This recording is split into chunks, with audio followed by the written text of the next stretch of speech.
Assalamualaikum warahmatullahi wabarakatuh.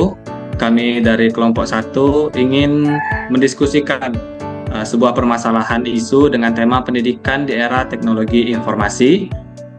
Di sini kami ingin membuka saja sebuah diskusi kami ini dengan satu pertanyaan pembuka, yaitu menurut kami itu apa sih pendidikan itu, kenapa sih penting untuk diberikan kepada masyarakat? Baik, mungkin bisa kita buka saja. Ada yang mau membukanya, memberi pendapat? Saya coba ya. Baik, Pak. Ya, kalau berkaitan dengan pertanyaan mengenai penting nggak sih pendidikan tuh? Bagaimana sih pendidikan tuh nantinya, gitu kan? Kalau pandangan saya, menurut saya penting pendidikan tuh. Karena kenapa? Dalam kehidupan kan berjalan tuh, selalu ada yang baru.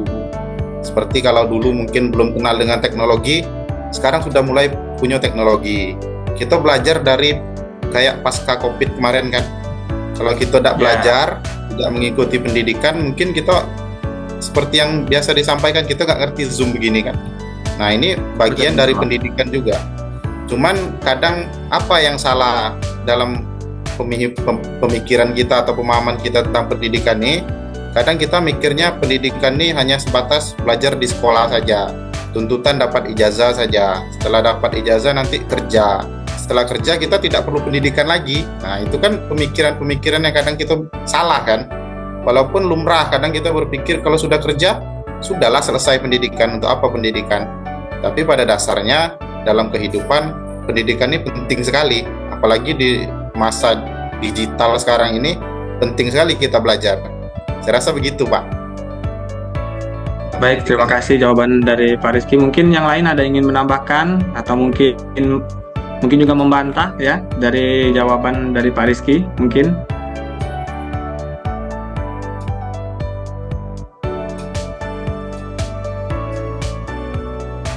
Ya, mungkin tidak ada. Mungkin saya ini saja ya, saya lempar karena tema kita berdiskusi, mungkin tidak enak juga mungkin jika hanya satu orang yang memberikan pendapat. Mungkin Ibu Febrianti ya, mungkin ini sudah senyum-senyum dari tadi, mungkin menunggu untuk memberikan komentarnya. Tolong Ibu Febrianti. Baik, terima kasih Pak Aldiansa. Saya tidak membantah dari pernyataan yang diberikan oleh Pak Rizky tadi. Sebenarnya saya selaras dan senada dengan apa yang beliau bilang, bahwasanya saat ini memang kita perlu pendidikan, hanya saja mungkin kerangka pendidikannya yang mungkin saat ini harus lebih bagus lagi, karena yang saya lihat di sini semakin banyak yang menggunakan teknologi, bahkan yang anak-anak SD sekarang itu pun sudah bisa pakai TikTok dan sebagainya. Jadi harus diarahkan lagi anak-anaknya menggunakan media sosial, menggunakan teknologi yang udah ada kayak gitu. Karena kalau tidak kita arahkan, maka dia tidak menggunakan secara benar atau manfaatnya tidak terasa untuk anak-anak saat ini, seperti itu. Jadi pendidikan itu sangat penting menurut saya untuk mengarahkan anak-anak, baik itu dari SD sampailah ke jenjang kuliah seperti itu. Karena walaupun kita sudah dewasa pun saat ini kita perlu disadarkan dengan apa yang namanya pendidikan seperti itu. Terima kasih. Baik, terima kasih atas masukannya dari Ibu Febrianti. Ya, memang sangat penting ya, bagi saya memang juga sangat penting pendidikan itu bagi semua orang, dimulai dari anak-anak mungkin sampai orang dewasa. Karena memang seperti itulah perkembangan kita saat ini sangat pesat. Jika tidak mengikuti zaman maka akan tertinggal sekali. Mungkin di sini kita menyerempet ya kepada kurikulum yang berada saat ini. Menurut Bapak Ibu sekalian, bagaimana sih penerapan kurikulum terbaru ini pada era pendidikan era teknologi informasi sekarang ini? Ada yang ingin melakukan jawaban untuk di awal? Ya, Pak. Baik, Pak Fadlil, bagaimana?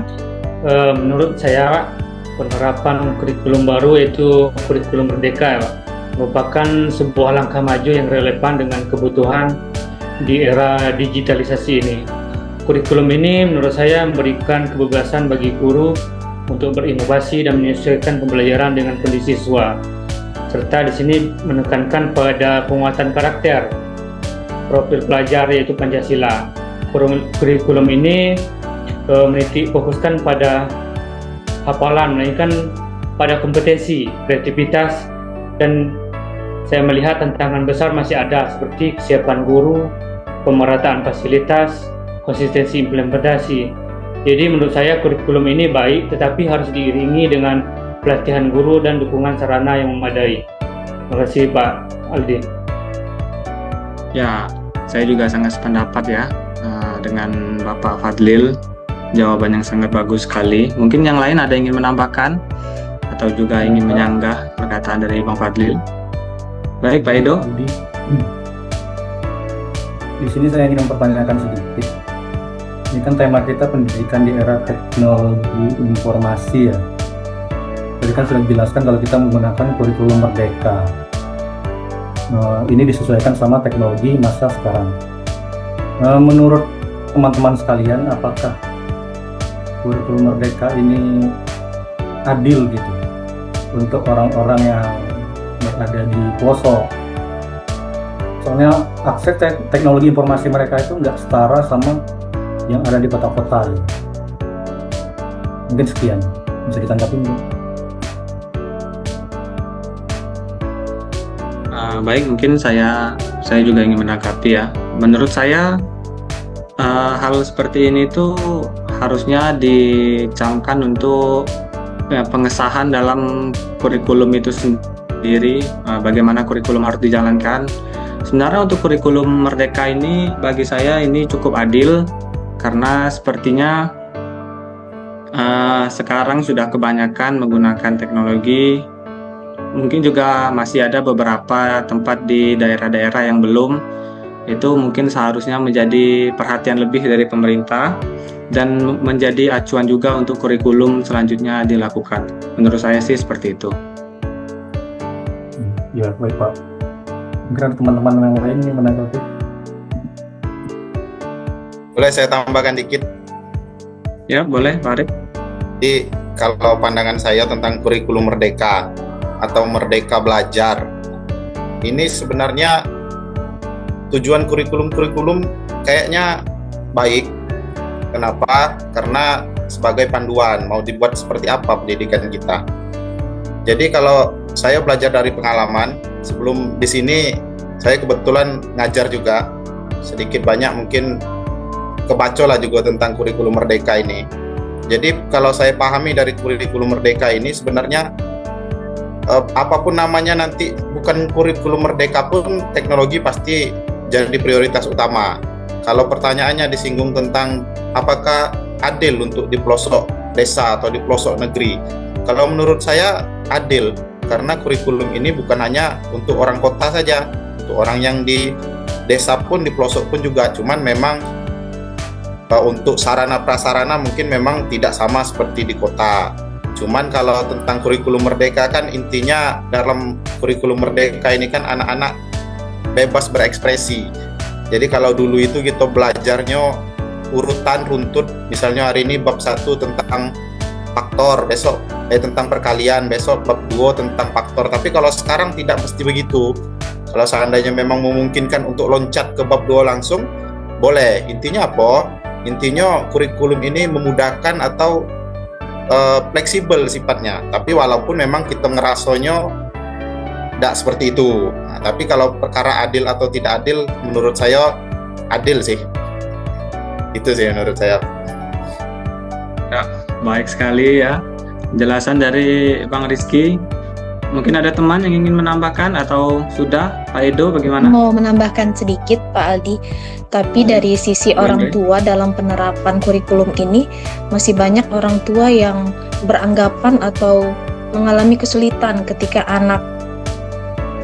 anaknya di rumah gitu minta bantuan dalam pengerjaan tugas, masih kesulitan, tidak mengerti bagaimana kan itu banyak mata pelajaran itu digabung-gabung gitu ya, kayak IPAS digabung dengan ini, nanti dikombin dengan ini. Kadang orang tuanya sendiri aja kurang paham gitu, kayaknya harus membutuhkan keselarasan atau kayak pemahaman dari latihan atau hal-hal yang membuat orang tua itu bisa juga memahami kurikulum itu gitu. Ya, saya juga sangat setuju ya. Soalnya di sekitaran saya pun juga orang tua itu juga kadang mengalami kesulitan dalam mengajar anaknya. Kadang orang tua juga sibuk untuk pekerjaannya sampai tidak bisa untuk mengikuti keep up dengan pelajaran anak-anak yang sekarang yang sudah sangat-sangat ribet sekali ya bisa dibilang. Jadi mungkin itu untuk kedepannya mungkin bisa ya diperbaiki lagi untuk kurikulum itu, bagaimana caranya anak bisa keep up tanpa bantuan orang tua mungkin, atau orang tuanya diberikan sesuatu, bagaimana untuk kebijakannya agar orang tua bisa membantu anaknya dalam pelajaran di sekolah. Mungkin seperti itu. Mungkin ada masukan lagi dari teman-teman? Izin Pak, Ya, Pak Edo. dari tanggapan Ibu Indriani tadi sama Pak Rizky Arif kan tadi sudah adil nih menurut Pak Rizky Arif ini ya. Sedangkan menurut Ibu Indriani orang tua merasa kesulitan nih beradaptasi dengan digitalisasi sekarang. Menurut saya Pak, jangankan orang tua, guru pun juga susah menyesuaikan diri untuk teknologi digital ini Pak. Soalnya kita dihadapi dengan kondisi COVID dari tahun 2019, kita dipaksa belajar menggunakan pembelajaran digital itu tanpa tanpa coaching ya, kan belajar coaching ya, tanpa Ya, coaching betul. sama sekali. Jadi mendadak gitu, nggak ada pelatihan kompetensi tentang penggunaan teknologi digital ini pada guru-guru. Jadi itu yang menurut saya masih mempertahankan kalau pembelajaran digital ini tidak adil, tidak merata gitu. Kecuali selain saya mengkritik seperti ini, saya mempunyai solusi juga nih Pak.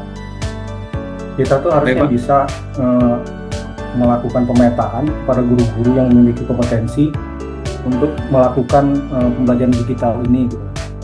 Jadi mempunyai potensi sangat bagus itu kita taruh di pelosok gitu, supaya lebih merata gitu Pak pembelajarannya. Mungkin mereka bisa buat platform sendiri untuk belajar. Begitu Pak. Ya, saya sebenarnya setuju juga sih sebenarnya, karena semua orang kan pengennya kerjanya di kota, pengennya dekat dengan keluarga. Jadi ya semua orang ingin di sini, kadang jadi yang berkompetensi semuanya inginnya di sini dekat dengan keluarganya. Betul sekali sebenarnya. Jadi tidak ada yang mau pergi ke pelosok untuk mengajar anak-anak di sana, di mana mereka di sana membutuhkan. Sedangkan SDM di sana juga sangat susah juga mendapatkan pelajaran di sana. Harusnya guru-guru juga banyak yang dikirim ke sana untuk mengajar tentang kurikulum Merdeka ini di era sekarang kan. Betul sekali.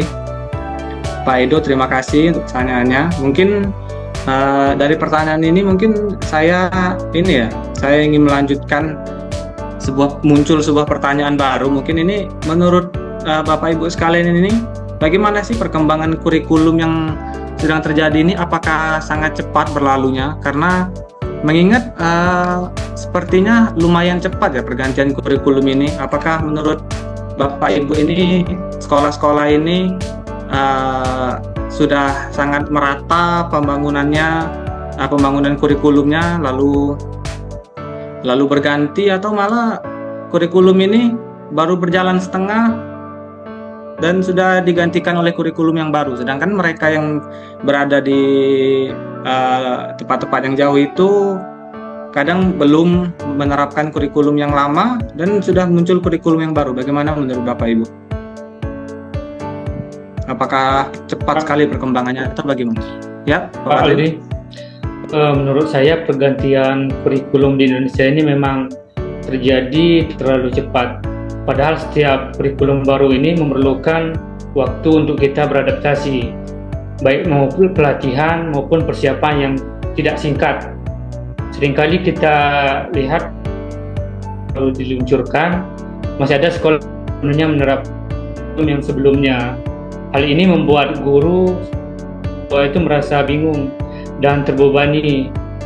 Menurut saya perubahan kurikulum seharusnya dilakukan dengan kajian yang mendalam, yang matang, serta konsistensi implementasi atau menteri ya Pak. Jika terlalu sering berganti, saya khawatir pendidikan kita ini akan kehilangan arah dan tidak stabil. Itu Pak Aldi. Ya, mungkin yang lain bagaimana pendapatnya tentang cepatnya pergantian kurikulum kita? Izin Pak Aldi yang Ya, menambahkan. Bu.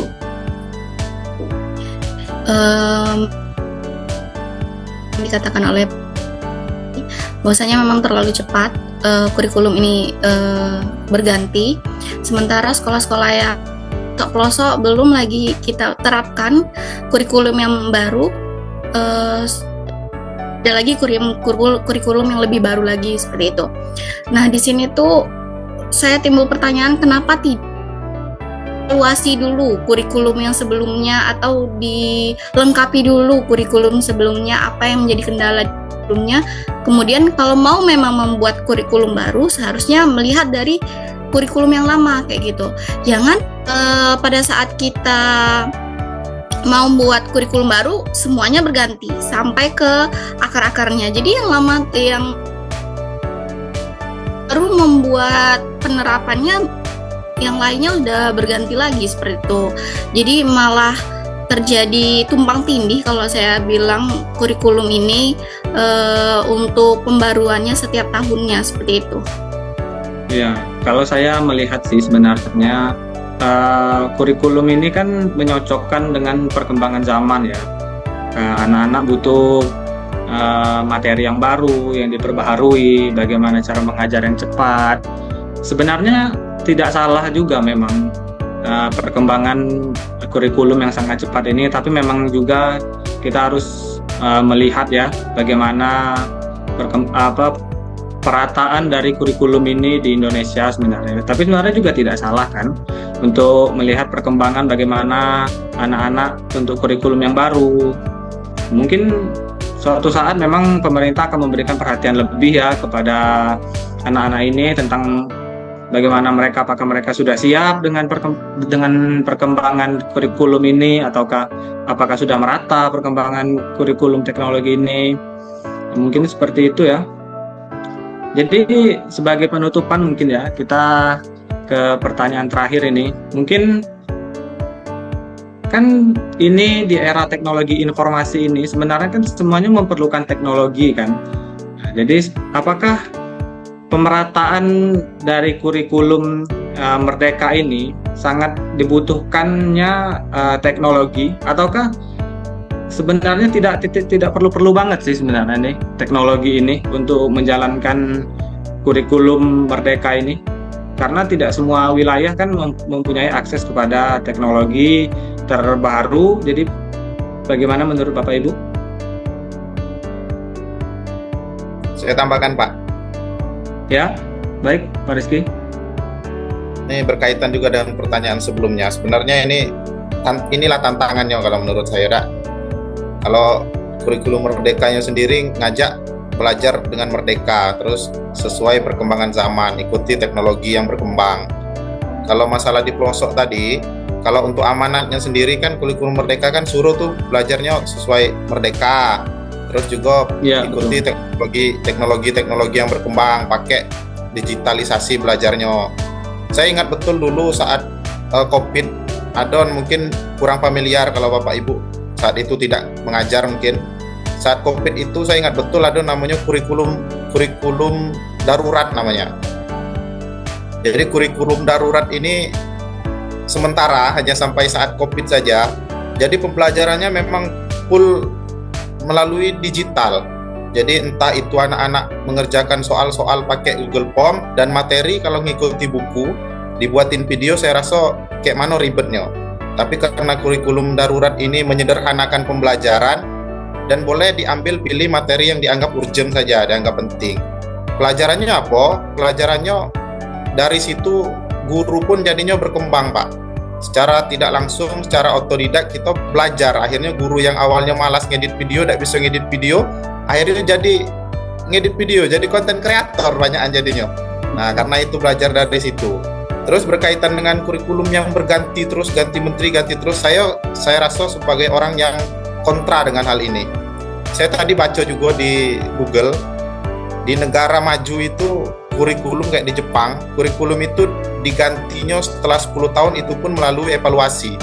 Jadi memang betul harus ada evaluasi, jangan tiba-tiba ganti menteri, kurikulum diganti sampai akar-akarnya. Belum sampai lagi kurikulum tuh sampai ke pelosok desa baru mau mulai nerapkan, ternyata kurikulum sudah ganti. Nah, jadi saya termasuk yang tidak setuju, tapi kalau amanatnya untuk ikuti perkembangan zaman, teknologi, saya rasa sepakat, tapi tantangannya itu tadi, pelosok mungkin agak susah, karena memang fasilitas mungkin ya. Tapi kalau rancangan untuk perkembangan, saya rasa sudah bagus, Pak. Terima kasih, Pak. Baik, terima kasih atas jawaban Pak Rizky yang merangkum semua jawaban atas pertanyaan kita tadi ya. Sangat bagus sekali dari Pak Rizky. Mungkin ada yang mau ditambahkan atau kita cukupi sampai di sini? Izin, Pak. Baik, Pak Edo, silakan. Jadi saya setuju sama Pak Rizky tadi, Pak. Balik lagi kan ke Smart ASN sama manajemen ASN ini ada dimana tadi guru-guru yang bisa adaptif, kompeten, dia bisa jadi apa tadi namanya konten kreator, Pak Rizky? Betul, betul. Nah itu seharusnya kita nih sebagai ASN, guru juga sebagai ASN, dia tuh harus berorientasi pada pelayanan, harus adaptif, harus kompeten, berakal itu loh pokoknya, ya kan?